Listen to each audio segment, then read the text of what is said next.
Bukan masalah antri gasnya. Anak kami lapar, butuh makan, butuh kehidupan, Pak. Oke, Bapak ya. Logika di jalan loh, Pak.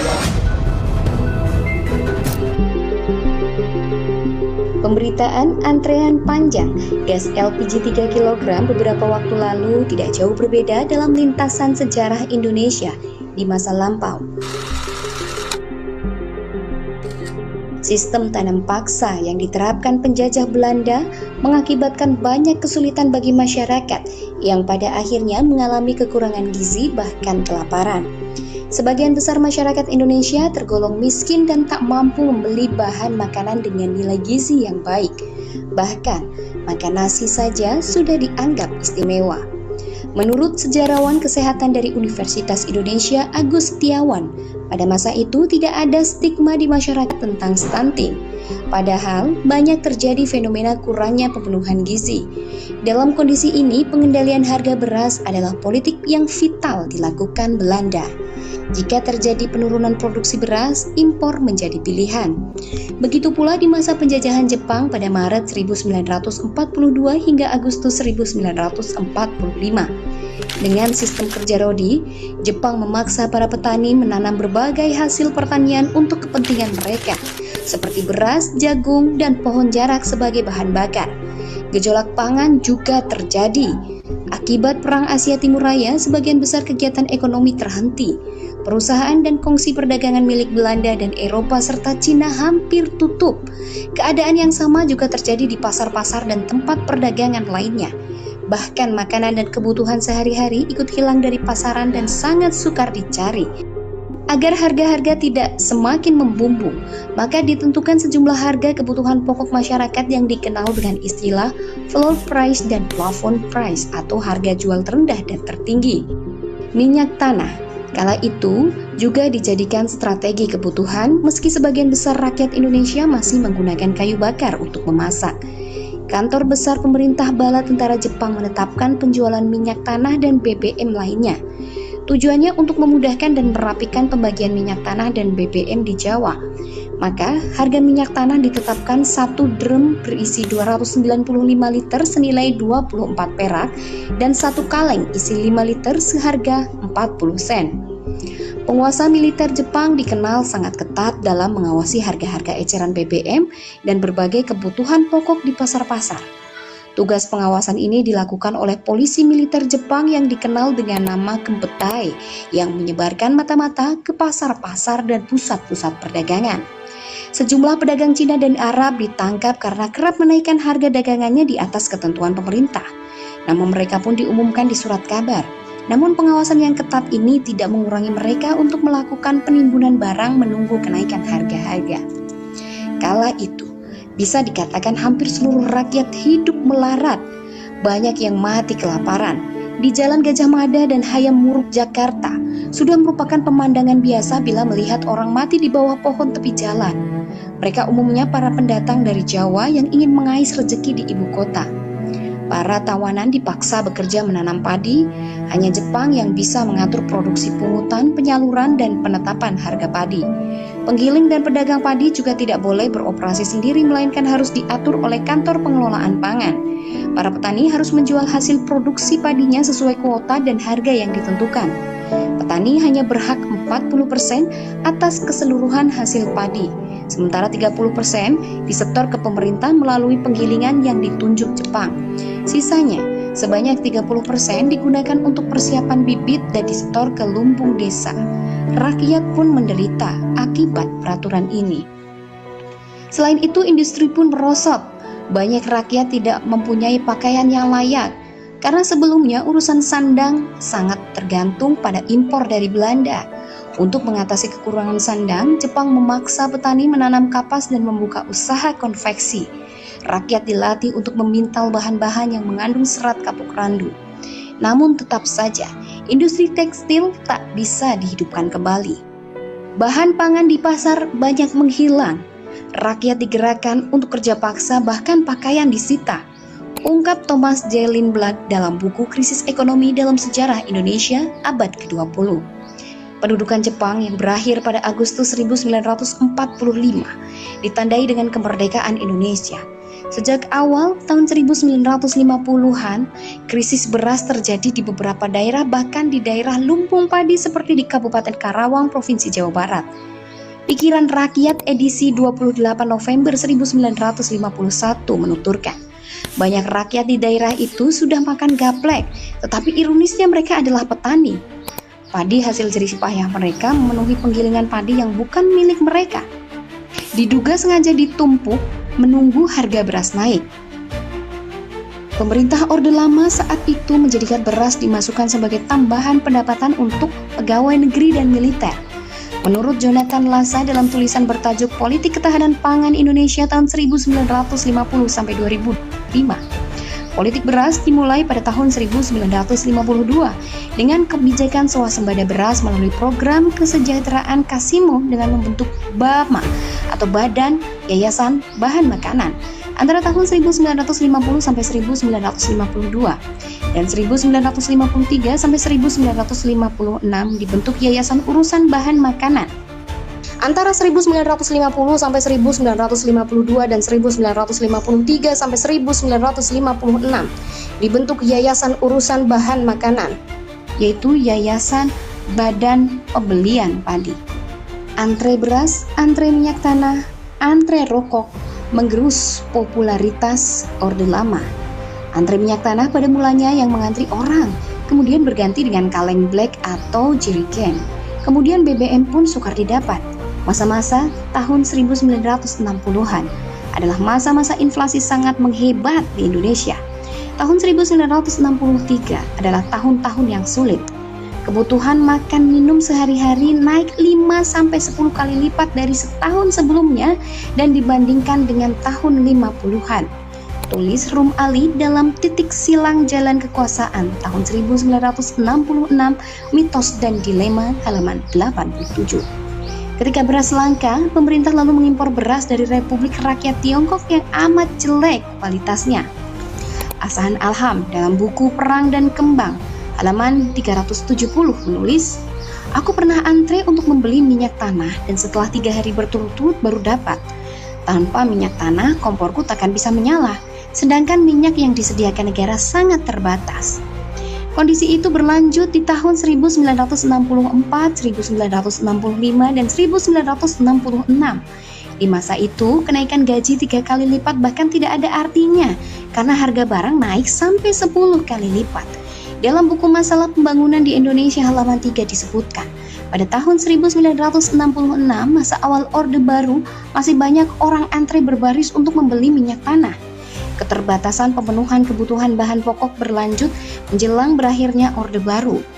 Bukan hanya minyak tanah yang langka pada tahun 1998, tetapi juga beras, minyak goreng, dan bahan lain yang disebut 9 bahan pokok atau sembako. Antrian BBM juga terjadi di era pemerintahan 2004 sampai 2014 yang sempat menaikkan harga BBM sebanyak 4 kali. Di era berikutnya, pemerintahan tahun 2014 sampai 2024, BBM juga mengalami polemik naik turun harga, pembatasan, pengalihan yang membuat antrian terjadi di mana-mana. Inilah gambaran masyarakat Indonesia dari masa ke masa, tak pernah terbebas dari himpitan ekonomi. Sekedar pemenuhan kebutuhan pokok saja, bangsa ini tak pernah terlepas dari belenggu kapitalisme. Sudah berbayar, antre pula, dan barang terbatas. Jika sudah begitu, impor adalah kebijakan akhir. Rakyatlah yang harus membeli dengan harga tinggi. Kapitalisme yang dibawa penjajah tak pernah berubah hingga hari ini. Pemerintah hari ini pun sama-sama melanggengkan kapitalisme yang nampak dari kebijakannya yang tidak pro rakyat. Berjual beli dengan rakyat bahkan untuk sekedar kebutuhan pokok. Berbeda jika Islam diterapkan sebagai aturan bernegara. Islam memandang kebutuhan pokok sebagai bagian dari tugas negara dalam mengaturnya. Islam mewajibkan seorang pemimpin sebagai pelayan rakyat. Mereka menjalankan amanah sesuai dengan pandangan syara. Jadi ketika mengambil keputusan bukan karena alasan kerjasama, keuntungan materi, dalam pengaruh oligarki atau demi keuntungan sendiri. Politik ekonomi negara dalam Islam bertujuan untuk menjamin pemenuhan kebutuhan dasar seperti pangan, sandang, dan perumahan bagi seluruh rakyat, sembari memberikan kesempatan bagi rakyat untuk memenuhi kebutuhan sekunder dan tersier. Oleh karena itu, salah satu pendekatan untuk mencapai tujuan ini adalah dengan memastikan bahwa kebutuhan pokok masyarakat dapat terjangkau baik melalui mekanisme pasar maupun melalui pemberian bantuan. Keberadaan khilafah Islam adalah untuk memastikan pemenuhan kebutuhan dasar masyarakat. Tujuannya bukan semata untuk mewujudkan kesejahteraan rakyat, tetapi juga untuk mencapai ridho Allah Subhanahu wa taala melalui penerapan Islam dengan benar dan menyeluruh.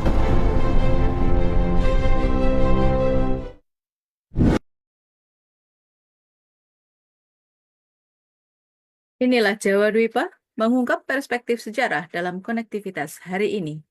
Bismillahirrahmanirrahim. Assalamualaikum warahmatullahi wabarakatuh.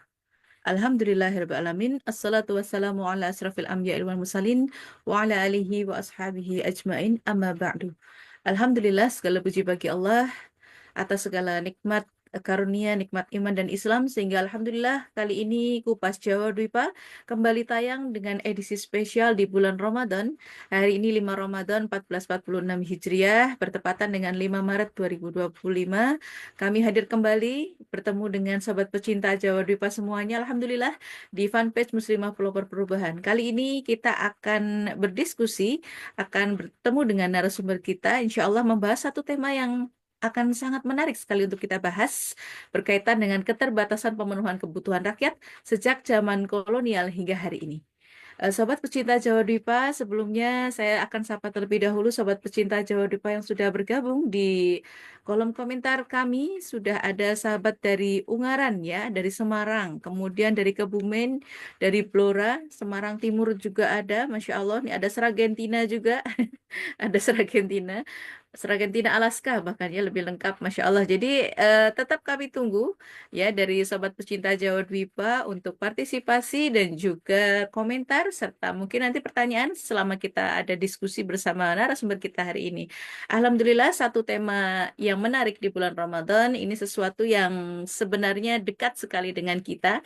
Beberapa waktu lalu kita dihadapkan dengan pemberitaan yang saya kira cukup pahit ya bagi kita kalangan ibu-ibu terutama, antrian gas LPG yang ternyata sampai menjadi pemberitaan nasional, bahkan sampai ada korban jiwa juga.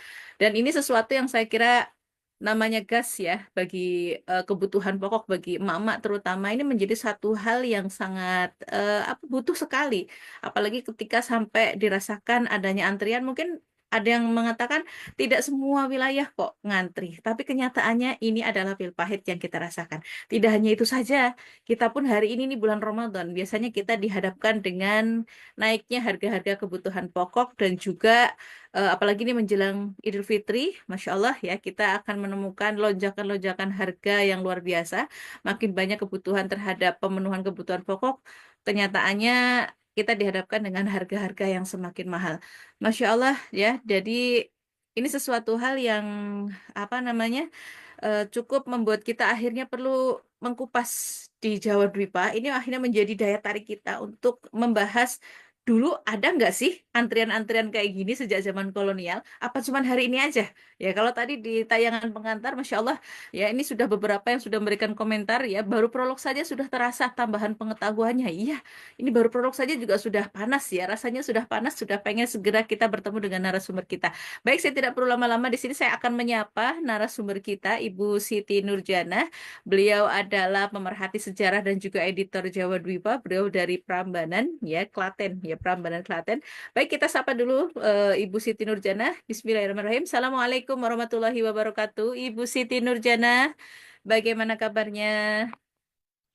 Waalaikumsalam warahmatullahi wabarakatuh. Kabar baik, Dewi. Alhamdulillah, senang sekali rasanya Ibu, bulan Ramadan seperti ini kita bisa bertemu kembali ya di dalam Kupas Jawa Dwipa. Insya Allah ini sudah ada antrian pertanyaan yang saya udah nggak sabar Bu, ingin menanyakan ke Ibu Siti berkaitan dengan tema pembahasan kita hari ini, keterbatasan pemenuhan kebutuhan rakyat sejak zaman kolonial hingga hari ini. Seperti yang tadi sudah sedikit banyak, langsung saja Ibu ya, nggak punten ini langsung saja saya bertanya. karena sudah saking pengennya segera, pengen tahu ya gambaran fakta keterbatasan kebutuhan pokok. Kalau kemarin kita dihadapkan dengan antrian LPG 3 kilogram yang kemudian ditambah juga dengan tadi merangkak naiknya harga-harga kebutuhan pokok rakyat ya memasuki bulan Ramadan apalagi. Nah, apakah fakta fakta seperti ini juga ya, fakta keterbatasan pemenuhan kebutuhan seperti ini juga pernah terjadi, Bu, pada masa lintasan sejarah Indonesia seperti apa? Mengingat Ibu kan punya basic nih sebagai pemerhati sejarah, insya Allah pasti punya nih fakta-fakta atau data-data yang sekiranya mungkin bisa jadi pandangan kita untuk melihat apakah sejarah kita pernah nih antrian-antrian seperti ini tuh terjadi. Monggo Ibu Siti. Ya, terima kasih Mbak Dewi dan saya sapa dulu sobat pencinta Jawa Dwipa. Semoga di hari ke berapa ini 5 ya Hari Mbak Dewi. kelima, betul. Nggih, hari kelima insya Allah. Kita semakin semangat untuk berlomba-lomba mendapatkan pahala, tapi mirisnya hari ini kita juga berlomba-lomba mendapatkan gas LPG 3 kilo ya. Gitu ya. Iya, betul. Iya, jadi kalau berbicara tentang antrian panjang ya untuk masyarakat ini mendapatkan kebutuhan hidupnya sehari-hari termasuk gas LPG itu memang bisa kita telusuri sudah terjadi sejak zaman kerajaan ya. Misalnya di dalam prasasti Bewahan B tahun 1025 Masehi di Kerajaan Bali, waktu itu rajanya Marakarta, itu juga penduduk Bali itu menginginkan gitu ya ada pemenuhan kebutuhan pangan mereka, kemudian untuk ternak mereka gitu ya, sampai-sampai mereka harus membeli ke rajanya ya. Kemudian kita lihat di masa penjajahan Belanda juga begitu. Di masa penjajahan Belanda di bawah Gubernur Jenderal Hindia Belanda Van den Bosch ya tahun 1830 sampai 1833. Secara garis besar, kultur stelsel yang diterapkan pada saat itu memang akhirnya membuat masyarakat Indonesia ini mengalami penderitaan, kelaparan, ya, karena memang kultur stelsel ini memaksa para petani untuk menanam tanaman yang memang diinginkan oleh Belanda, yang itu punya nilai jual, kemudian diekspor ke Belanda, diekspor ke luar negeri, sehingga keuntungannya masuk ke Belanda. Nah, walhasil berpengaruh juga terhadap tingkat kesejahteraan atau terpenuhinya kebutuhan hidup mereka sehari-hari. Salah satunya yang paling krusial itu adalah pangan.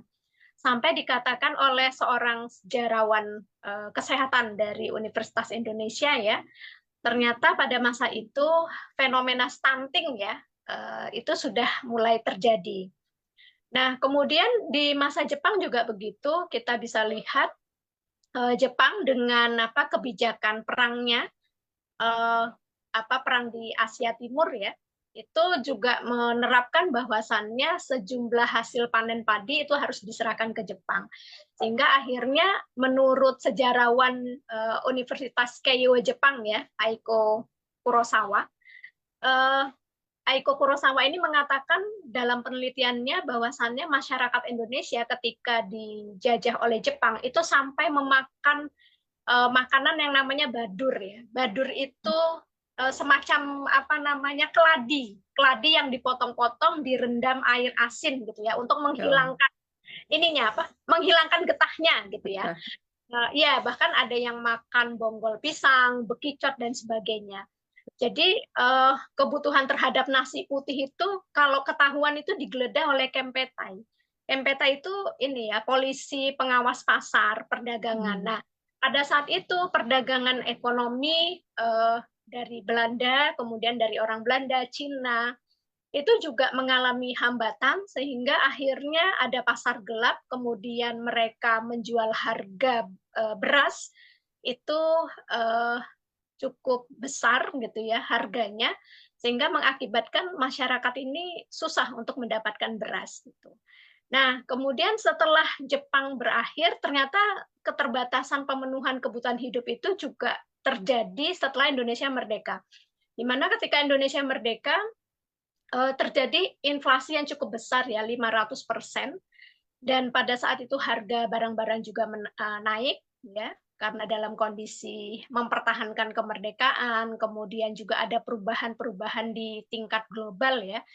Nah, ini mengakibatkan salah satu contohnya ya, wakil presiden kita waktu itu Muhammad Hatta ketika pensiun itu hanya menerima uang pensiun itu 5.700 sekian sen gitu ya. Nah, tetapi ironisnya karena harga-harga kebutuhan naik, beliau itu harus membayar tagihan listrik dan abonemen itu sebanyak berapa 5.105,50 sen. Artinya yang tersisa uang pensiunnya untuk kebutuhan hidup di hari tua itu cuma Rp600 pada saat itu gitu ya. Nah, ini sangat miris sekali karena harga-harga itu naik sampai 10 kali lipat. Bahkan ada kisah dari salah seorang mahasiswa UI ya pada masa itu yang dia dapat beasiswa tahun 1965, dia mengatakan bahwasannya beasiswa yang senilai Rp800 itu juga tidak ada artinya. Kenapa? Karena harga-harga kebutuhan itu naik per bulannya itu 3.500, cuma beasiswanya hanya Rp800 gitu ya. Nah, ini naiknya lumayan luar biasa. Jadi nggak ada artinya juga dapat beasiswa pada saat itu. Nah, kemudian masa di mana kita di masa Orde Baru juga sama ya, antrian panjang BBM, kemudian pangan ya. Waktu itu ada krisis moneter gitu ya. Kemudian juga berlanjut berikutnya di masa reformasi bahkan sampai hari ini berapa kali kita antrian BBM ya Mbak Dewi ya. Terus juga Banyak kayaknya. ya kayaknya antrian BBM, terus minyak goreng, terus LPG 3 kilo ya yang terbaru ya. Nah, ini menggambarkan memang keterbatasan pemenuhan kebutuhan masyarakat ini sejak zaman kolonial sampai hari ini memang masih terus terjadi, Mbak Dewi. Oh, betul. Masya Allah, artinya antrian itu masih tetap menjadi sejarah panjang dari negeri kita. Baik itu dari zaman sebelum penjajahan, bahkan zaman penjajahan, bahkan sampai hari ini itu tidak ada bedanya begitu ya Bu ya. Masya Allah, jadi sesuatu yang kenyataannya berarti nggak cuma sekarang saja yang pahit. Kita udah pahit dari dulu ya Bu. Nah, terus kalau melihat sebegitu parahnya ya kondisi kita sekarang dalam sistem, saya yakin ini ada kaitannya dengan sistem ekonomi yang diterapkan dalam kenyataan hari ini. Tadi di dalam tayangan sudah ditampilkan ada sistem kapitalisme di sana. Bahkan sistem ekonomi gaya penjajahan ini pun sebenarnya sampai sekarang masih dipakai oleh yang berkuasa untuk kita hari ini. Lalu seperti apa sebenarnya Bu kebatilan dari sistem ini sampai akhirnya bisa menyebabkan ya masalah pemenuhan kebutuhan pokok masyarakat saja ternyata sampai sebegini nggak tertuntaskannya. Sebenarnya seperti apa Bu ini gambaran kebatilan dari sistem ekonomi yang diterapkan hari ini Bu? Ya, kalau kita lihat memang keterbatasan pemenuhan kebutuhan masyarakat dari zaman kerajaan sampai hari ini gitu ya, itu memang tidak terlepas dari sebuah sistem aturan yang mengatur hidup masyarakat, terutama sistem ekonomi, yaitu kapitalisme. Artinya kita masih terjajah. Nah, sementara sistem kapitalisme ini kan cara dia untuk menguasai sebuah wilayah dengan segala sumber daya alam itu adalah dengan penjajahan ya. Nah, maka kalau kita lihat memang sistem ini sangat batil. Ada setidaknya 4 indikator ya yang bisa kita kupas bahwasannya sistem ini batil ini. Saya kutip dari Nizamul Iqtisadi, sebuah kitab berbahasa Arab yang dikarang oleh Syekh Taqiyuddin An-Nabhani. Yang pertama ada pandangan terhadap kebutuhan hidup dan keinginan hidup gitu ya. Jadi kalau sistem kapitalis ini tidak membedakan antara kebutuhan hidup dan keinginan hidup. Nah, kebutuhan hidup sama keinginan hidup itu sama gitu ya. Nah, jadi sama. Akhirnya apa? Dari zaman kerajaan sampai zaman sekarang kita hidup ini, karena tidak bisa membedakan kebutuhan hidup dan keinginan hidup, maka yang terjadi keinginan hidup itu lebih besar, dan keinginan hidup itu kemudian memunculkan apa? Memunculkan greedy, sifat rakus gitu ya, tidak Betul. puas untuk memiliki harta, inginnya menguasai semua harta yang ada di dunia gitu ya. Nah, ini bisa kita lihat di zaman kerajaan Bali yang tadi saya sampaikan prasasti prasasti B Wahan B itu 1025. Kenapa kok sampai rakyat Bali itu ingin membeli gitu ya, membeli hutan yang itu sumber kehidupan untuk pangan mereka, untuk ternak mereka, untuk mendapatkan kayu, karena ada pemahaman bahwasannya hutan itu adalah milik raja, milik penguasa. Gitu ya.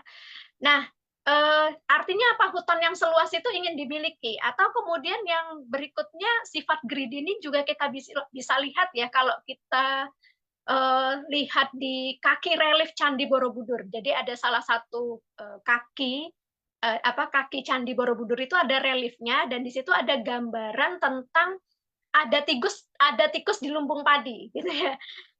Ini tepat menggambarkan apa? Sifat greedy itu akhirnya menghalalkan segala cara menguasai harta termasuk harus dengan korupsi. Kalau non sewu, kalau tikus itu mungkin masih ngerogoti padi atau ngerogoti beras di lumbungnya gitu ya. Tapi kalau Betul. tikus hari ini di luar lumbung pun ya digerogoti gitu ya. Betul. Gitu. Nah, kemudian kita bisa lihat juga bagaimana misalnya keinginan yang tidak terbatas itu dengan filosofi bahwasannya semua sumber daya alam itu adalah milik penguasa gitu ya. Nah, seperti tadi di zaman Belanda kultur stelsel gitu ya. Kultur stelsel itu karena dianggap bahwasannya sumber daya alam itu milik penguasa, kemudian dikukuhkan dalam bentuk apa? Dalam bentuk undang-undang. Ada lembaran negara atau Stadsblad ya tahun 1834 nomor 22 yang menjadi legalitas bagi penjajah Belanda bahwasannya sah-sah saja kami itu mengeksploitasi sumber daya alam karena sumber daya alam ini adalah milik raja dan raja itu adalah di bawah kekuasaan kami ya.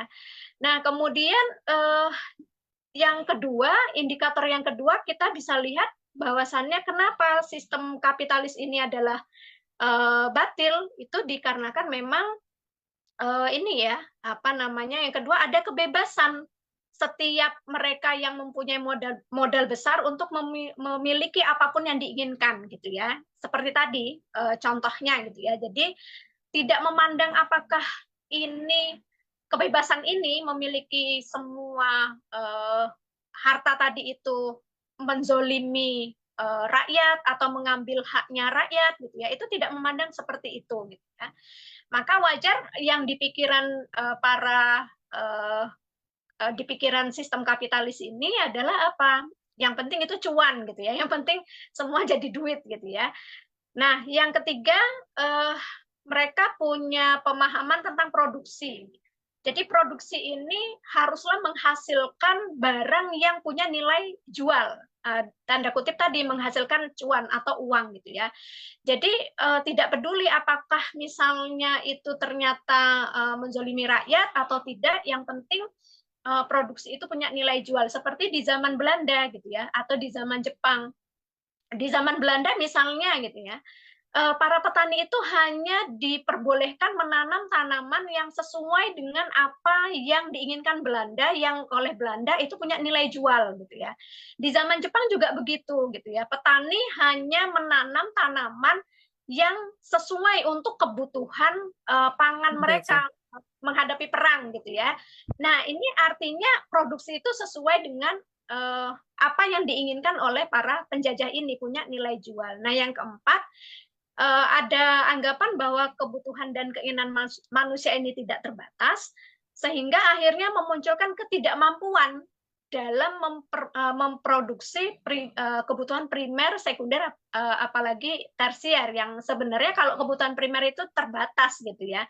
Nah, ini yang akhirnya terjadi. Misalnya di dalam sejarah Amerika itu pernah terjadi, Mbak Dewi, ribuan ton gandum dibuang ke laut dan tidak dibagikan kepada jutaan orang miskin di negara itu gitu ya. Artinya produksinya berlimpah, bermasalah dalam distribusi gitu ya. Itu yang akhirnya kita bisa melihat betapa batilnya sistem ekonomi kapitalis ini ketika masih diterapkan. Insya Allah ya. Bahkan di dalam sejarah pun sebenarnya kapitalisme di negara mereka sendiri pun sebenarnya ya tidak mampu memberikan jaminan terhadap Iya. kesejahteraan bangsanya ya Bu ya. Ini saya akan membacakan sedikit komentar dari sahabat pecinta Jawa Dwipa. Masya Allah baru prolog saja tadi sudah terasa tambahan pengetahuannya sudah tadi dibacakan. Kemudian dari Dzulkarnain, rakyat dari masa ke masa selalu terhimpit. Betul sekali, ternyata dari era sebelum penjajahan saja, bahkan penjajahan kemarin, bahkan hingga hari ini saja nasibnya masih sama. Kemudian ada gas LPG nggak langka, tapi dilangkakan oleh kapitalisme. Ya, kapitalisme ini sudah mencuci otak semua lapisan masyarakat. Di tempatku harga gas berbeda-beda, mulai dari 18 sampai 25. Bahkan di pelosok lebih dari itu. Kok bisa ya? Ada apa ini? Perlu dipertanyakan. Nah, nanti nih, Bu, boleh dikomentari ya oleh Bu Siti. Kemudian dari Barun Haksasi, saat ini juga terjajah oleh pengkhianat bangsa sendiri. Ya, karena yang koruptor itu bangsa kita sendiri juga ya di negeri ini. Kalau tadi Bu Siti menyebutkan tikusnya nggak sekedar di lumbung padi, sekarang tikusnya ada di kantor ya Bu ya. Kemudian ada Sylvie Muzahian, dulu dan sekarang masih belum bergeser dengan penjajahan, hanya berganti topeng. Betul. Bahkan parahnya eksekusinya adalah para penguasa dengan sistematikanya. Ya, seperti itu. Kemudian ada Barun Hasasi lagi. Sejak dicanangkan Indonesia merdeka, belum pernah merasakan kemerdekaan hakiki karena tatanan pemerintah tidak secara Islam. Wah, udah pintar ini ya. Langsung arahnya ke sana. Kemudian Nenek Rustanti Rahmat. Sekarang lebih miris, bangsa ini terjajah oleh penguasanya sendiri. Ya, betul. Bangsa yang tadi ya, penguasa yang menerapkan kapitalisme, kalau tadi sampaikan Ibu Siti. Fajar Merah sangat sang pengkhianat sok Pancasilaisme, tetapi justru mereka yang merusak. Nah, ini dia bertopeng. Kemudian ada Sylvie Muzayan lagi, sekulerisme adalah biang segala kesulitan rakyat dulu dan hari ini. Sebaliknya, menjadi ruang kemudahan, antek penjajah untuk mendulang keuntungan. Masya Allah, ya tayangan yang mencerdaskan umat. Ya, ini Umayyah juga. Hmm, Nanti ada beberapa pertanyaan. Nah, itu saya sedikit membaca komentar-komentar, Bu. Oh, ada lagi komentar dari Fajar Merah. Politik ekonomi adalah mengeluarkan modal yang sedikit-sedikitnya untuk mendapatkan keuntungan yang sebesar-besarnya. Sudah ratusan tahun Indonesia dijajah dengan sistem politik kapitalis dan hasilnya adalah kemelaratan kemiskinan secara komprehensif di seluruh segmen kehidupan. Sudah saatnya kita berubah. Betul sekali. Sudah saatnya kita berubah. Kemudian ada Azimatul Ilmi Rahmadina, Islam mengutamakan pemerataan distribusi, bukan gila-gilaan produksi. Belum sampai Islam. Kita sekarang baru mau bertanya bagaimana kemudian gambaran solusi Islamnya, Bu. Nah, ini saya mau tanya dulu ke Ibu Siti dulu ya. Karena sudah ada berkomentar tadi tentang Islam. Kita akan berbicara bagaimana sebenarnya solusi Islam untuk memenuhi kebutuhan rakyat itu seperti apa, Bu? Karena tadi kalau secara fakta yang digambarkan dari mulai sejarah sampai hari ini, kenyataan bahwa keterbatasan pemenuhan kebutuhan rakyat itu ternyata nihil ya dalam sistem kapitalisme. Nah, terus kalau kita bicara Islam, dalam upaya untuk memenuhi kebutuhan masyarakatnya, seperti apa nih gambaran pemenuhannya? Monggo Ibu Siti. Ya, jadi harus kita pahami dulu kalau Islam itu memahami tentang ini ya, apa namanya, filosofi kebutuhan ya. Jadi memang kalau dalam Islam yang disebut kebutuhan primer itu wajib terpenuhi bagi setiap individu per kepala gitu ya. Betul, sekali. Iya, betul. Jadi bukan per keluarga, tapi per kepala.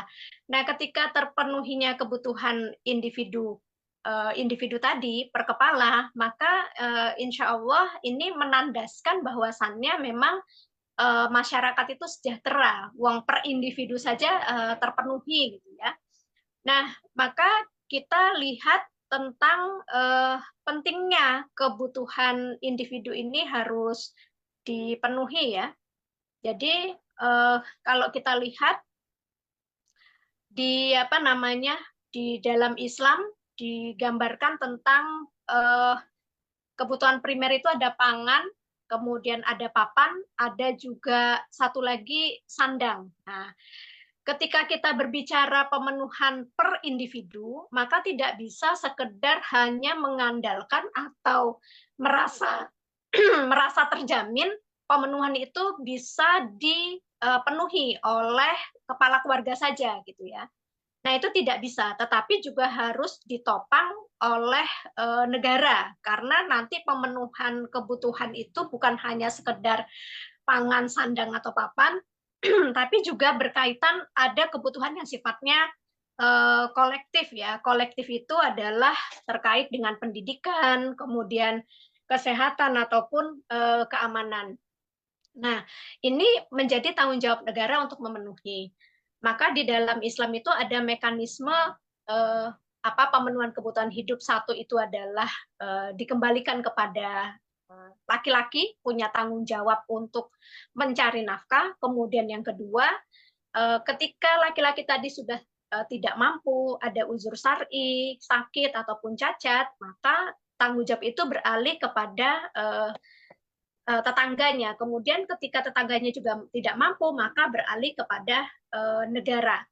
Nah, di dalam sebuah hadis riwayat At-Tirmizi, Al-Hakim, Abdul bin Humaid, Ad-Diya Al-Maqdisi, dan Al-Baihaqi dalam Syu'ab Al-Iman, itu dikatakan anak Adam tidak memiliki hak pada selain jenis ini. Satu, rumah yang dia tinggali, kemudian pakaian yang menutup auratnya, yang terakhir roti tawar dan air. Maksudnya adalah pakaian. Dan ini dikatakan oleh Utsman bin Affan radhiyallahu an.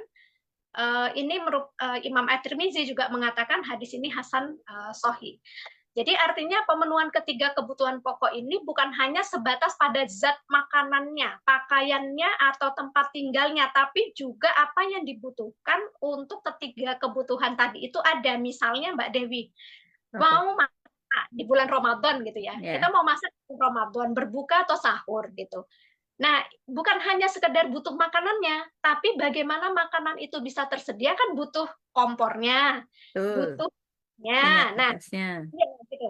Jadi makanya kalau misalnya makanan tersedia tapi kompor gasnya nggak ada, gasnya untuk masak tidak ada, ya bagaimana mungkin akhirnya kebutuhan pangan itu terpenuhi gitu ya. Nah, karena memang ini dikatakan tiga kebutuhan tadi itu adalah hakun linnas, haknya manusia. Sampai di dalam hadis riwayat At-Tirmizi juga Rasulullah mengkiaskan gitu ya. Tiga kebutuhan ini. Jadi siapa saja di antara kalian yang bangun pagi dalam keadaan aman, dalam hal diri dan keluarganya, sehat fisiknya, dan punya makanan hari itu, maka seolah-olah dia sudah mendapatkan dunia gitu ya. Nah, iya, jadi menegaskan, oh iya memang betul makanan itu kebutuhan primer, nggak sekedar makannya, tapi untuk sampai tersaji sebuah hidangan berbuka atau sahur itu ya butuh gasnya. Nah, kalau gas LPG 3 kilogramnya susah dicari, ketika ketemu kok mahal harganya, ini sama juga artinya apa? Masih terbatas pemenuhan kebutuhan primer tadi gitu ya. Nah, maka di dalam kitab Nizamul Iqtisadi lagi ditekankan negara itu punya tanggung jawab untuk memenuhi kebutuhan hidup primer tadi. Ketika individu sudah dimotivasi, kamu punya kewajiban untuk memenuhi kebutuhan hidup dirimu, anggota keluargamu. Ketika tidak mampu, maka negara punya peran. Apa misalnya gitu ya? Misalnya adalah mendorong produksi. Jadi kalau dalam Islam itu ditekankan pentingnya produksi itu untuk tercukupinya kebutuhan pokok secara efisien gitu ya. Nah, sehingga di dalam khilafah Islam itu biaya produksi itu jadi lebih murah, Mbak Dewi. Kenapa? Karena tidak ada misalnya sewa lahan pertanian gitu. Itu tidak ada. Betul. Gitu. Bahkan yang terjadi justru ketika ada lahan-lahan yang mati, yang nganggur, itu diberikan kepada siapa saja yang mau mengelolanya. Iya, diberikan modal dan sebagainya. Bahkan dalam upayanya Umar bin Khattab ya, ketika berjihad menaklukkan sebuah wilayah tersebut kemudian dibiarkan untuk dikelola oleh penduduk setempat gitu ya. Nah, tapi tidak cukup dengan hanya sekedar mendorong produksi gitu ya, tetapi juga harus mengawasi kegiatan produksi di wilayah di mana para petani misalnya, apakah betul mereka sudah bisa berproduksi dengan maksimal, bibitnya sudah ada, kemudian infrastrukturnya juga sudah ada, gitu ya, itu dipastikan. Nah, ketika sudah mendapatkan hasil dari produksi, kemudian didistribusikan per individu, juga kemudian diawasi, ada pengawasan pasar, gitu ya. Yang pengawasan pasar ini memastikan apakah distribusi itu lancar, apakah ada penimbunan barang, gitu ya, apakah ada upaya-upaya untuk intervensi harga, gitu ya, ada upaya-upaya untuk menaikkan harga di tengah kesempitan orang untuk mengakses kebutuhan tadi, kemudian pada saat sudah sangat sempit, kemudian dinaikkan harganya, itu ada pengawasan seperti tadi, gitu ya. Nah, sehingga kebutuhan pemenuhan pokok hidup sehari-hari masyarakat ini lebih mudah untuk didapat oleh mereka. Nah, Oke, begitu. saya jadi penasaran Ibu, terkait dengan tadi ya, Masya Allah, solusi Islam ternyata memang sangat lengkap sekali. Lalu sekarang ada nggak sejarah antrian panjang juga ya dalam sejarah Islam, jadi rakyat di dalam Islam antri juga untuk mendapatkan kebutuhan masyarakat sehari-hari. Ya ada nggak dalam realitanya, terutama kalau misalkan kita mau cari, misalkan di dalam sejarah tanah Jawa juga. Apakah ada dulu pada masa kejayaan Islam di tanah Jawa juga ada fase seperti itu, Bu? Iya, jadi di masa kejayaan Islam, meskipun belum sempurna ya ketika diterapkan di Jawa, karena ada penjajah Belanda yang masuk, pernah terjadi antrian untuk bahan makanan itu pertengahan abad ke-17, tahun 1674 sampai 1676. Jadi selama 2 tahun gitu ya, di wilayah Mataram, hampir semua di wilayah Mataram. Nah, jadi antri kebutuhan pangan ini itu pertama disebabkan karena memang ada bencana. Jadi ada gunung meletus gitu ya, yang akhirnya membawa kelaparan, membawa penyakit. Nah, yang kedua karena tadi sistem penjajah itu sudah juga masuk ke wilayah Mataram, wilayah Jawa, ternyata kelaparan, kemudian antri bahan makan itu tidak berkorelasi gitu ya dengan upaya yang harus dilakukan untuk membuat rakyat pada saat itu mudah mendapatkan makanan. Yang terjadi apa? Ternyata yang terjadi harga beras justru naik gitu. Nah, yang tinggal di Jepara itu perlu tahu juga tahun 1675 saat antri bahan pangan ya, beras itu waktu itu istilahnya sekayon ya, sekayon beras. Sekayon beras itu awalnya harganya Rp52, tapi kemudian melonjak tajam jadi Rp150 gitu ya. Wow, 3 kali lipat ya, Bu ya? Ya, itu di Jepara tahun itu 1675 ketika ada di wilayah Mataram. Nah, kemudian bahkan beras itu jadi langka, bahkan penduduk itu harus mengharapkan beras itu dari daerah lain dan mahal gitu ya, dan dibawa oleh kapal itu ternyata tidak sampai ke tempat gitu. Nah, sehingga apa? Sehingga yang terjadi menurut laporan pemerintah Belanda, masyarakat pada wilayah Mataram tadi selama 2 tahun tadi itu hidup itu dari akar pohon gitu ya. Nah, ya jadi betapa kebayang ya, cuman untuk makan saja selama 2 tahun itu harus antri. Setelah antri harganya naik.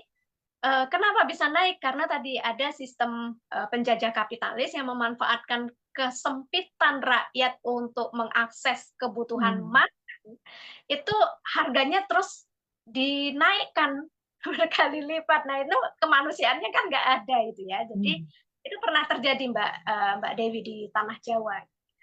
Artinya itu pada masa Mataram Islam ya, Bu ya, berarti ya? Iya. Kalau dari sisi sejarah penerapan Islamnya, Bu, gambaran sejarah Islamnya? Ya, nah kalau kita lihat apakah kejadian antri ini juga pernah terjadi di masa kejayaan Islam ya? Iya, jadi kita bisa lihat di masa Umar bin Khattab ya. Nah, di masa Umar bin Khattab pernah ada satu masa eh, yaitu apa namanya eh, tahun abu ya atau tahun Hmm. arang gitu.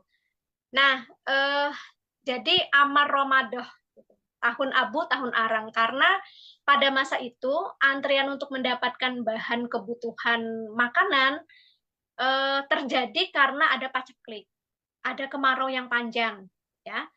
Nah, tetapi yang berbeda karena ini terjadi pada masa kejayaan Islam dan penjajah itu tidak ada gitu ya. Nah, yang berbeda apa? Yang berbeda adalah ada upaya-upaya yang berdasarkan syariat Islam, baik dilakukan oleh seorang pemimpin maupun pemimpin tersebut menjalankan sistem Islam, gitu ya, syariat Islam. Persoalan ini cepat teratasi, gitu ya. Nah, pertama keteladanan dari seorang pemimpin, pemimpinnya kaum muslimin, Khalifah Umar bin Khattab itu mengajak masyarakat untuk lebih mendekatkan diri pada Allah, gitu, untuk melakukan sholat istisqa, minta hujan gitu ya, bermuhasabah.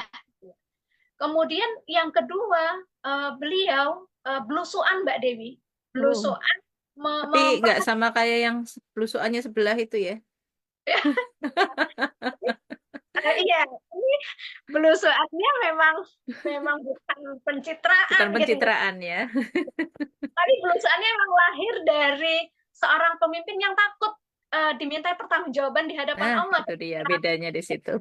Apa ketika rakyatnya lagi dalam kondisi kelaparan dan ini karena faktor alam gitu ya, memang beliau terbiasa belusuan sejauh mana sih penderitaan rakyat. Nah, Ya, ketiga ini keteladanan juga ya, di mana kondisi rakyat itu lagi apa namanya tidak bisa makan, antri bahan kebutuhan. Beliau itu Umar bin Khattab itu tidak makan daging, tidak makan minyak samin, Masya tidak Allah. makan susu gitu ya. Jadi beliau itu hanya menyantap sedikit roti gitu ya dengan apa minyak zaitun sehingga perutnya itu sampai panas gitu ya. Masya Nah, Allah. iya, ini eh, dia ingin merasakan bahwasannya rakyatku aja bisa seperti itu, kenapa aku tidak gitu ya. Nah, ini keteladanan seorang pemimpin. Tetapi pemimpin yang teladan ini juga melaksanakan sistem yang luar biasa Betul. hebat gitu ya dari Allah. Nah, maka Umar bin Khattab kemudian apa? Kemudian menginstruksikan kepada Abu Musa al-Asy'ari, kemudian Amr bin As, mereka para pemimpin di bawah beliau yang ada di luar wilayah Madinah yang kena paceklik tadi, untuk mengirimkan bahan bantuan makanan gitu ya. Ada 1.000 ekor unta gitu ya, Masya Allah. gandum. Jadi terbayang sistem yang mengedepankan apa ukhuwah Islamiyah gitu ya, tidak ada sekat geografis, semua adalah saudara kita Muslim yang lagi kesusahan harus kita bantu gitu ya. Nah, sampai kemudian teratasilah persoalan ini tuh dalam waktu yang singkat gitu ya. Nah, yang tidak kita temukan hari ini gitu ya, yang kita temukan hari ini itu kan ketika eh, masyarakat lagi ngantri-ngantrinya apa ngantri gas LPG.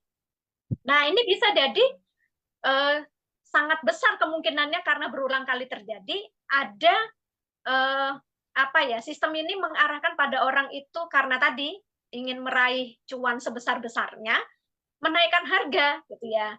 Nah, ini tidak terjadi di masa Umar bin Khattab gitu ya. Nah, luar biasa sistem ini adalah sistem yang memang mengatasi segala persoalan baik disebabkan karena faktor alam apalagi faktor karena penjajahan. Ini lebih-lebih apa? Lebih-lebih sangat mampu untuk menyelesaikan persoalan ini gitu ya. Nah, Masya Allah. begitu Dewi. Nggih, Masya Allah ya. Jadi beda faktanya meskipun mungkin dirasakan tadi ada antriannya, tapi berbeda gitu ya Bu secara faktanya. Baik, di sini ada beberapa komentar yang akan saya bacakan dari eh, Sobat Pecinta Jawa Dwipa. Yang absen dari beberapa daerah masih banyak ya, dari Magelang, Wonosobo, Pekalongan, Boyolali, Gombong juga hadir, Masya Allah. Kemudian ini akan saya bacakan komentar dari Silvi Umuzahian. Sekulerisme adalah biang segala kesulitan rakyat dulu dan hari ini. Sebaliknya menjadi ruang kemudahan antek penjajah untuk mendulang keuntungan. Ya, sama persis dengan tadi disampaikan oleh Ibu Siti. Kemudian ada Umu Ayah. Masya Allah, tayangan yang mencerdaskan umat. Ya, Alhamdulillah. Budaya antri dan fenomena kelangkaan dengan hasil bumi Nusantara yang melimpah, bahkan termasuk terbesar di dunia, tetap terus berulang sejak zaman penjajah hingga kini dan tidak ada titik penyelesaiannya yang katanya sudah merdeka. Apakah ini artinya rakyat Nusantara sudah merdeka? Ada apa? Ya, kenapa dengan sistem yang ada di Nusantara? Tadi sedikit sudah terjawab ya di sesi yang kedua tadi bahwa inilah akibat dari kapitalisme sama-sama penjajahannya. Kemudian politik ekonomi yang mengeluarkan modal yang sedikitnya untuk mendapatkan keuntungan sebesar-besarnya. Ini saya sudah dibahas ini ya. Kemudian yang selanjutnya Islam mengutamakan pemerataan distribusi bukan gila-gilaan produksi. Ya, betul. Kemudian ini nanti ada satu pertanyaan Ibu yang masuk. Menuju 2045 bukan menjadi Indonesia emas, tapi menjadi Indonesia cemas. Betul sekali. Bukan Indonesia gemas juga ya, ya bikin masyarakatnya gemas gitu ya. Kemudian ada Banun Haksasi lagi dari seluruh dunia yang kepemimpinannya kapitalis dan sosialis tidak akan pernah mencapai kesejahteraan secara merata. Hanya kepemimpinan Islam yang paling tepat dan paling menyejahterakan umat. Hanya bagaimana mewujudkannya, ya itu nanti jadi PR buat Ibu Siti untuk menjawab ya. Bagaimana mewujudkan tadi sistem Islam seperti itu. Dari zaman penjajahan hingga merdeka tidak ada bedanya dengan dari sistem-sistemnya. Sama-sama sekuler kapitalisme.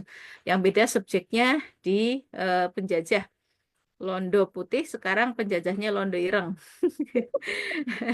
Ada yang Londo putih juga itu ya. Yang tersistematis melalui sistem pendidikan yang mengadopsi pemikiran penjajah melalui kurikulum pendidikan. Ya, beda orang, tapi sama-sama sistemnya. Sampai hari ini rakyat masih sama terjajah oleh para oligarki dan pengkhianat bangsa. Betul sekali. Kemudian ada Umuyas di sini.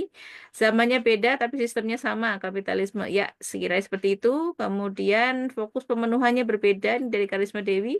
Dalam sistem kapitalisme yang dipentingkan hanya untung, untung, untung. Ya, betul sekali seperti itu. Maaf, tidak bisa saya bacakan semuanya karena banyak sekali yang berkomentar. Ya, Masya Allah. Kemudian, Masya Allah, jadi rindu Islam diterapkan dalam minggu khilafah. Emak-emak tidak khawatir harga naik, ada kelangkaan pangan, jadi sejahtera lahir batin. Ya, amin. Masya Allah, semoga kita juga semua bisa merasakannya. Nah, kemudian dari beberapa pertanyaan ini, Bu, ada satu pertanyaan. Ini mohon maaf ya, tidak bisa membacakan semua komentar yang masuk. Ya, dan ada tadi pertanyaannya tadi satu, bagaimana mewujudkan sistem Islam tadi. Kemudian yang kedua pertanyaannya, kalau dilihat dari sejarah, kesusahan ini kan tersistem dan turun-temurun gitu ya Ustazah. Apakah bisa hal ini diatasi? Karena di kebanyakan masyarakat, terutama ibu-ibu nih, justru lebih ke legowo, tapi sambil mengeluh dan menangis karena nggak tahu harus gimana. Akhirnya nerima aja sebagai fenomena yang tidak bisa dihindari. Mohon penjelasannya Ustazah. Jazakillahu khair. Sekalian tadi menjawab pertanyaan bagaimana mewujudkan sistem Islam ini tadi. Monggo Ibu Siti. Ya, terima kasih Mbak Dewi dan Sobat Pencinta Jawa Dwipa.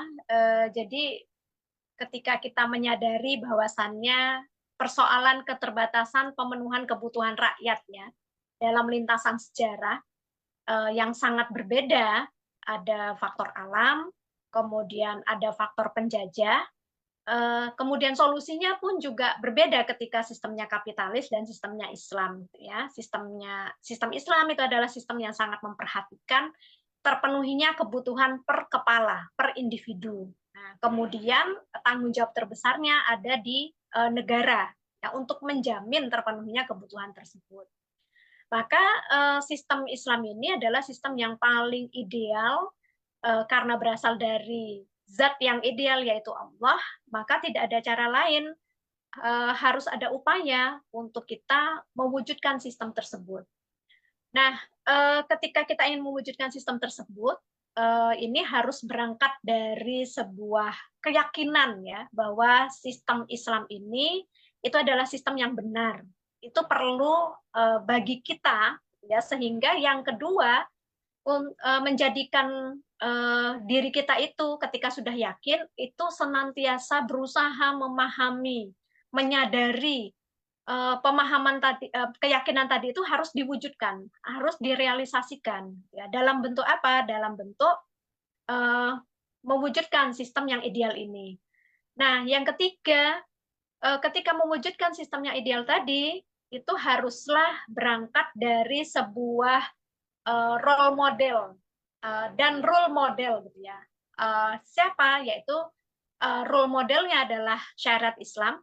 Yang syariat Islam itu sudah diterapkan selama 14 abad berhasil dengan role modelnya yaitu Rasulullah Shallallahu Alaihi Wasallam. Nah, ketika Rasulullah mencontohkan tentang bagaimana mewujudkan sistem ini, itu adalah membangun sebuah kesadaran politik ya, bahwasannya riayatus unil ummah atau pengurusan urusan masyarakat, pelayanan urusan masyarakat ini menjadi tanggung jawab sebuah negara, kepala negara yang harus betul-betul memahami tentang salah satunya mereka itu punya tugas untuk meriayah, melayani, menjamin terpenuhnya kebutuhan hidup mereka. Dan ini harus dibangun dengan kesadaran kita semua untuk mewujudkan sistem tersebut dengan cara menyampaikan idealnya sistem ini, dengan cara menyampaikan bahwasannya keidealan sistem ini adalah karena berangkat dari zat yang ideal yaitu Allah, sehingga keidealan tadi itu harus terus-menerus kita bangun dalam bentuk kita senantiasa mengkaji Islam, terlebih di bulan Ramadan ya. Di bulan Ramadan ini betul-betul apa Mbak Dewi? Berlomba-lomba antri itu ganjaran pahala yang besar. Salah satunya itu adalah hadir di forum-forum Rodotul Jannah ya, tamannya surga dunia, yaitu majelis-majelis ilmu. Nah, salah satunya pagi ini gitu ya, mungkin pada ada yang masih ngantuk, coba ditahan gitu ya. Yang itu cara-cara lah yang dilakukan Rasulullah untuk membangun kesadaran gitu ya, pentingnya hidup kita itu diatur dengan syariat dalam wadah negara yang juga menerapkan syariat Islam, yaitu khilafah. Nah, kemudian yang kedua terkait dengan sejarah ya, terkait dengan apa tadi? Sejarah itu menandaskan penjajahan itu tersistem, berulang terus terjadi antrian, sehingga ibu-ibu kadang ya pasrah, nerimo, tapi nggak juga nerima ya sambil apa? Sambil bleber air mata gitu ya. Ya, Terima, tapi sambil nangis itu ya. Gitu. Nah, kalau kita lihat, ini kita jangan terjebak kepada ini ya, pemahaman budaya antri gitu. Jadi dalam sejarah bangsa kita ini juga antri yang dimaksud itu adalah ada pemahaman antri yang ingin diarahkan kita itu menjadi orang yang disiplin gitu. Disiplin untuk mendapatkan sesuatu. Gitu. Nah, ini yang berbeda gitu ya. Kalau hari ini kan antri bukan konteks yang kita disiplin, tapi antri karena memang kita menuntut hak kita, hakun linnasi tadi itu, yang 3 kebutuhan pokok tadi itu kan hak kita gitu ya. Yang itu adalah asasi, hak gitu ya. Kalau tidak dipenuhi itu berakibat kepada penderitaan gitu ya. Nah, makanya memang harus ada apa ya? Ada semacam pemahaman yang betul gitu ya. Antrinya kita hari ini bukan antri karena diajarkan untuk disiplin gitu ya, mendapatkan sesuatu, tapi antri lebih karena kepada kita memang menjadi rakyat yang terzolimi, salah satunya susah sekali mendapatkan kebutuhan hidup masyarakat. Nah, maka antrinya kita hari ini itu harus menyadarkan kita bahwasannya sudah saatnya gitu ya, hidup dengan terpenuhinya kebutuhan rakyat itu hanya bisa dengan syariat Allah yang memang Masya Allah ya, dalam kondisi faktor alam sekalipun gitu ya, tadi kisahnya Umar bin Khattab itu membuat antrian itu tidak terjadi gitu ya. Artinya meskipun ada peta antrian, tapi dalam waktu singkat itu bisa diselesaikan persoalan tadi itu, pemenuhan kebutuhan hidup masyarakat. Antriannya pun tetap memanusiakan manusia ya Bu ya. Karena yang dirasa hari ini itu kan ya antrian panjang ya, tapi kenyataannya Masya Allah ya banyak sekali yang kemudian tanpa disadari menjadi korban dari penerapan aturan kapitalis. Masya Allah masih banyak sekali ini yang berkomentar di kolom komentar kita di fanpage Muslimah Pro Perubahan. Ya Masya Allah segala yang bersumber dari Sang Khalik sudah pasti luar biasa. Saatnya melek telinga, melek mata, melek akal bahwa tidak ada kemuliaan yang hakiki untuk umat kecuali bersumber dari Islam. Betul sekali. Ya, kenyataan ini sesuatu yang pasti saya yakin sobat pecinta Jawa Diva yang memberikan komentar seperti ini pasti sudah sangat menunjukkan sekali ya bagaimana sistem Islam ini bisa diterapkan. Kalau dalam Islam dulu pemimpin yang belusukan kalau nggak nunggu rakyat ngantri beda dengan kondisi yang sekarang. Betul, kepemimpinan Islam mustahil terwujud dalam sistem kapitalis. Ya, seperti itu. Ini ada Bubanun Haq Sasi lagi untuk berubahnya sebuah sistem politik dari kapitalis yang nyata tidak bisa menyejahterakan, perlu adanya kesadaran dan kebangkitan cara berpikir dari seluruh umat Islam di dunia, terkhusus Indonesia yang muslimnya dengan presentasi terbanyak. Ini tantangan kita semua. Betul sekali ini Ibu Banun Haksasi. Masya Allah ya. Kemudian ada Fajar Merah juga, belusukan yang sebelah itu mencari inspirasi bagaimana cara membodohi rakyat Ustazah. Dan ternyata berhasil ya, percaya dengan kepolosannya. Ya, makanya jangan mudah ditipu dengan penampilan seseorang saja ya. Kemudian keteladanan yang akan terwujud ya sempurna jika memang pemimpin itu takwa, mustahil dalam kapitalisme itu bisa terwujud yang seperti ini. Betul, betul sekali ya, Masya Allah. Jadi masih ramai sekali kolom komentar kita hari ini, Bu. Eh, tapi sayang sekali kita hari ini sudah ada di penghujung dari diskusi Kupas Jawa Dupa kita hari ini. Masya Allah, jazakillah khair Ibu Siti Nurjannah sudah memberikan banyak sekali ya bagaimana pencerahan kepada kita semua di sini.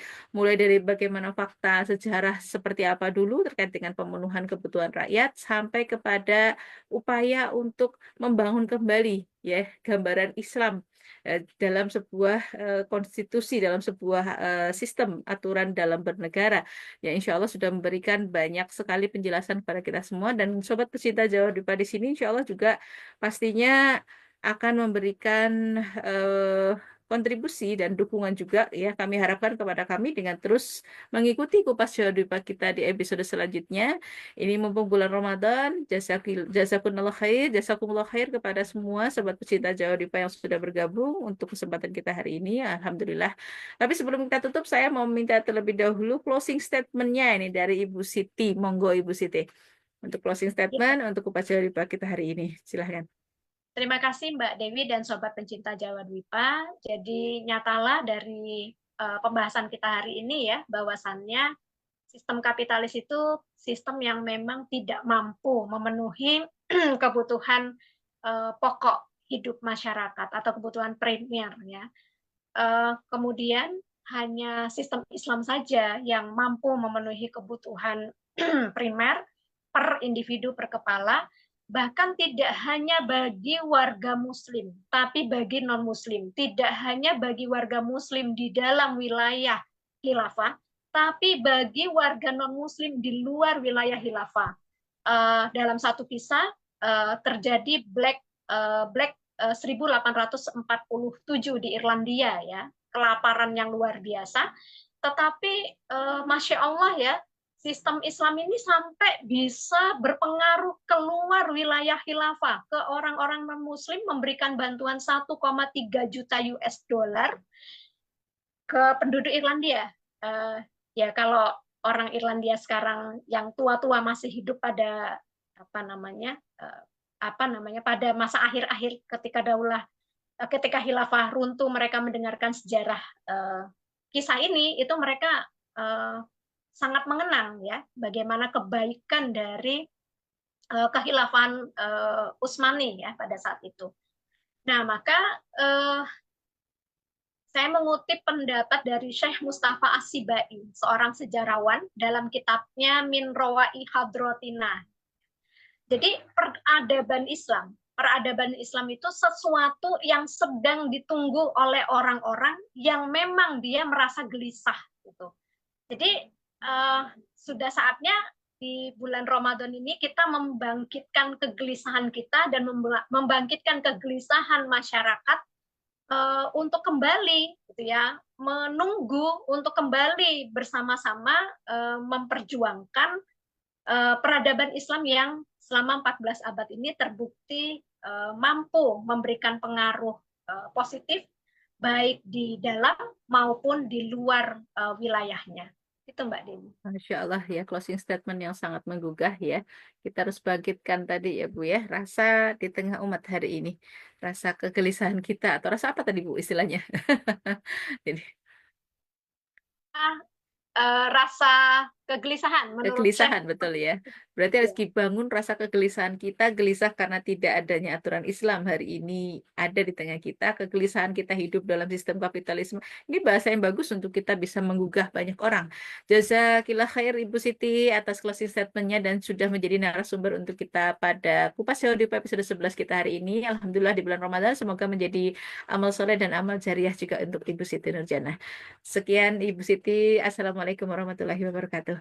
Baik, sahabat pecinta Jawa Dwipa, Alhamdulillah kita sudah ada di penghujung acara. Jazakumullah khairan yang sudah bergabung di fanpage Muslimah Pelopor Perubahan di live streaming kita hari ini di Kupas Jawa Dwipa episode 11. Sudah banyak sekali yang bergabung dan mohon maaf apabila tidak semua komentar terbaca karena banyak sekali yang masuk dan kami pun sudah memilah-milah beberapa komentar yang mohon maaf yang belum bisa dibacakan.